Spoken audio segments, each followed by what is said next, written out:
ఒక్కసారి కొమ్మూరి గోల్డ్ కి కాల్ చేయండి. తాకట్లో ఉన్న మీ బంగారాన్ని విడిపించి మార్కెట్ ప్రైస్ కి వాళ్ళు కొనుక్కుని మిగతా డబ్బులు మీకు ఇచ్చేస్తారు. హలో అండి, అందరికీ నమస్కారం.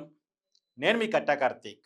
చేసిన పాపాలు ఊరికే పోవు, ఒకదానమ్మటి ఒకటి వెంటబడి ఇబ్బంది పెడుతున్నాయి. ఇప్పుడు అంబటి రాంబాబు గారి పరిస్థితే. చంద్రబాబు నాయుడు గారిని రకారం భాషలో తిట్టి జగన్మోహన్ రెడ్డి గారి కోసం జైలుకెళ్ళిన అంబటి రాంబాబు గారు.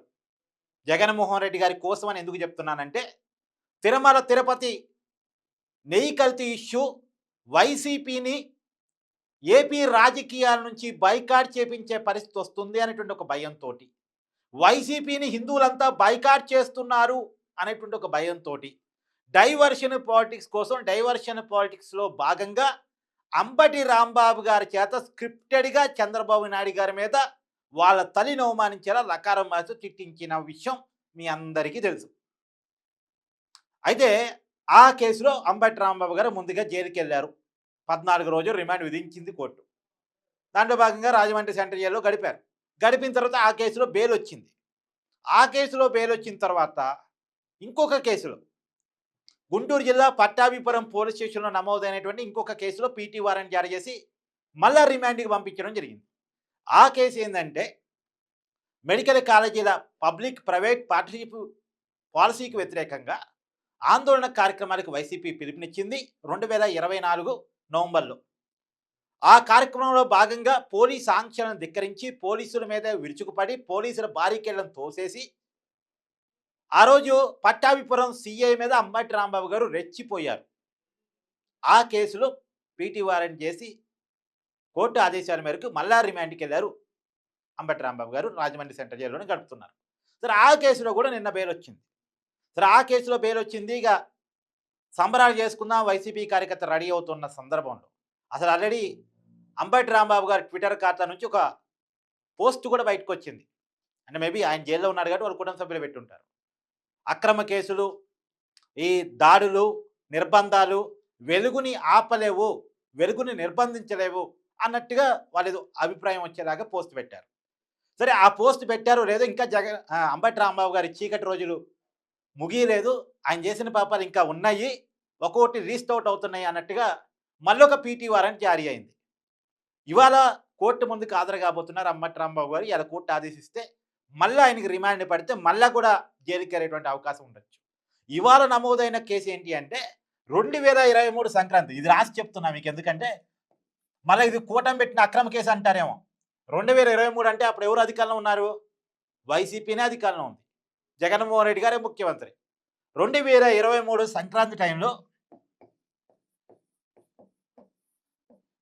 టైంలో లాటరీ పేరుతోటి అక్రమంగా డబ్బులు వసూలు చేశారు అంబటి రాంబాబు గారు. కోట్లాది రూపాయలు డబ్బులు వసూలు జనం సొమ్ముని తినేశారు అనే దాని మీద అప్పట్లో జనసేన అధ్యక్షుడు, ఆ జిల్లా ప్రెసిడెంట్ గాది వెంకటేశ్వరుడు ఏం చెప్తున్నారు అతని పేరు, అతను ఇచ్చినటువంటి కంప్లైంట్ మేరకు కేసు నమోదైంది. సరే, అప్పుడు వైసీపీ అధికారం ఉంది కాబట్టి ఎలాంటి చర్యలు తీసుకోలేదు. ఇప్పుడు ఆ కేసు కూడా వెలుగులోకి వచ్చింది. సత్తెనపల్లి పోలీస్ స్టేషన్లో నమోదైన కేసు. ఆ కేసులో ఇప్పుడు పీటీ వారెంట్ జారీ అయింది. ఇప్పుడు ఆ కేసులో మళ్ళీ రిమాండ్కి పంపిస్తారా లేదా చూడాల్సిన పరిస్థితి కనపడతా ఉంది. సో, ఏదేమైనా అంబటి రాంబాబు గారి జైలు జీవితం ముగిసే పరిస్థితి అయితే కనపడట్లేదు. కేసుల మీద కేసులు బయటకు వస్తూ ఉన్నాయి. మళ్ళీ ఈ కేసులన్నీ కూటమి పెట్టిన కేసులే కాదండి. కూటమి హయాంలో అంబటి రాంబాబు గారి మీద కేసులు నమోదైన మాట వాస్తవం, అది కాదు అనలేము. ఇప్పుడు ఎగ్జాంపుల్ చంద్రబాబు నాయుడు గారిని తిట్టిన కేసులు 30 నమోదైనవి అంబటి రాంబాబు గారి మీద. శ్రీకాకుళం నుంచి మొదలు పెడితే రాష్ట్రం మొత్తం పెట్టారు. మరి టీడీపీ కార్యకర్తలకి కొంత ఆగ్రహం తెప్పించే కామెంట్స్ కదా అవి. సో, స్టేట్ వైడ్గా కేసులు పెట్టారు. సరే, ఆ కేసులు అన్నీ కలిపి ఒకే కేసు కింద పరిగణిస్తారులే కానీ ఆ కేసులో బెయిల్ వచ్చింది. చంద్రబాబు నాయుడు గారిని తిట్టిన కేసులో బెయిల్ వచ్చింది. పట్టాపురం పోలీస్ స్టేషన్ కేసులో జైలుకి వెళ్ళారు. మళ్ళీ దాంట్లో కూడా బెయిల్ వచ్చింది. ఇప్పుడు ఈ కేసు ఫేస్ చేస్తున్నారు. మరి ఈ కేసులో మళ్ళీ జైలుకి వెళ్ళి ఈ కేసులో బెయిల్ తెచ్చుకుంటే మరొక కేసు ఏమైనా బయటకు వస్తామో చూడాలి. ఏదేమైనా అంబటి రాంబాబు గారి జైలు జీవితం కొన్నాళ్ళు తప్పదేమో. మరి చేసిన పాపాలన్నిటికీ ఒక్కొక్క పాపానికి కొన్ని రోజులు అలా జైలు జీవితాన్ని అనుభవించి బయటికి రావాల్సి వస్తుందేమో. సో, ఏదేమైనా అంబటి రాంబాబు గారు జైలు జీవితం ఎలా ఉంది అనేటువంటిది ఆయన బయటకు వచ్చిన తర్వాత ఎట్టాగో ఆయన యూట్యూబ్ ఛానల్లో వీడియో చేస్తాడు కాబట్టి ఆ యూట్యూబ్ ఛానల్లో ఆయన చేసే వీడియో కోసం మనం ఆతృతగా వెయిట్ చేయాల్సిందే.